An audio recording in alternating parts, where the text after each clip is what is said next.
Hello children, in this video let us try to solve this small problem. We are given that the sum of two numbers is equal to 1125 and the difference of the same two numbers is given as 830 and we are asked to find the numbers. Find both the numbers. Now, in order to convert this into a mathematical scenario, let us assume that the larger number be equal to x. Let the larger number be equal to x and the smaller one, let the smaller number be equal to y. Now we know that x and y are definitely different because the difference of the two numbers is given. So using the information given to us, we can say that x plus y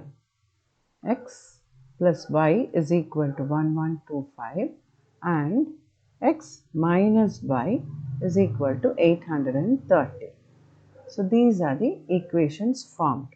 Now these are a pair of linear equations. It's x minus y.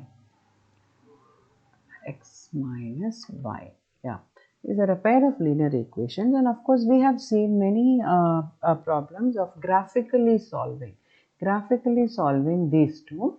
But if you have a close look at the numbers, you see that they are large numbers. They are more than 1000 and 800s. So a graphical representation, not very difficult, but finding the accurate point of intersection may be a little difficult. And there are many other methods to solve this algebraically also. So let's see one of those ways to solve it algebraically. So let us, since these are two variables, now both x, y, two variable equations, let's find the value of y in terms of x. So value of y in terms of x, if you consider the first equation, y can be expressed as 1125 minus x, isn't it? And since we know the value of y in terms of x, if we substitute this value of y in the second equation, what do we get? We get x minus the value of y here. What is the value of y in terms of x? 1125 minus x. This is equal to 830. This we get from the second equation, right? Now what have we achieved by doing this? We have an equation with a single variable. It's a one variable equation. So solution of a one variable equation is much more simpler. So now just multiplying by the negative sign on both the terms. Negative into positive, it's negative 1125. Negative into negative plus x. Just we are applying the distributive property and that is all. This is equal to 830. So x plus x is 2x. 2x minus 1125 is equal to 830. Now you add both sides by 1125. What do you get? You get 2x is equal to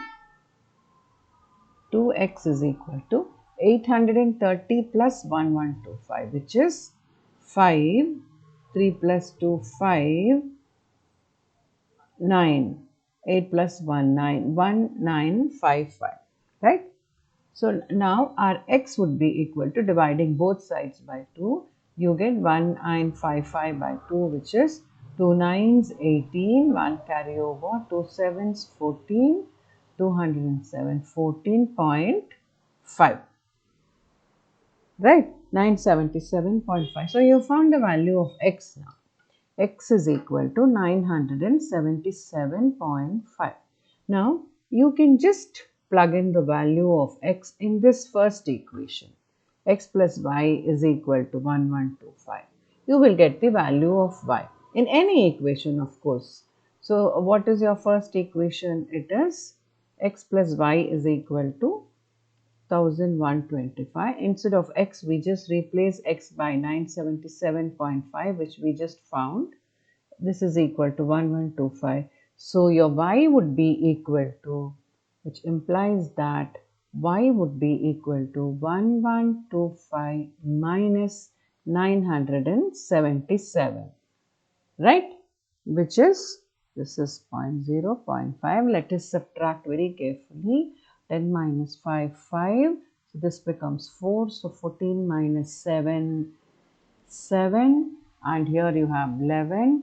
So you have a 4 here. 11 minus 7, right? This becomes 11 because you borrowed 1. So a 4 and 10 minus 9, 1. So your y value is 147.5, right? So the y value you have obtained is 147.5. Now let us perform a check. Let us add both of these and see what we get. 7, 7, 14, 15, carry over 1, 12,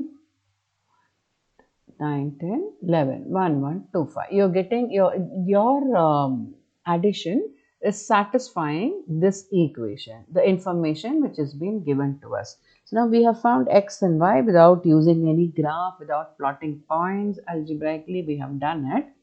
And this method, since we are substituting the value of y in another equation and finding the value of x, we call this method as the substitution method. We call it the substitution method. This is one of the simplest method.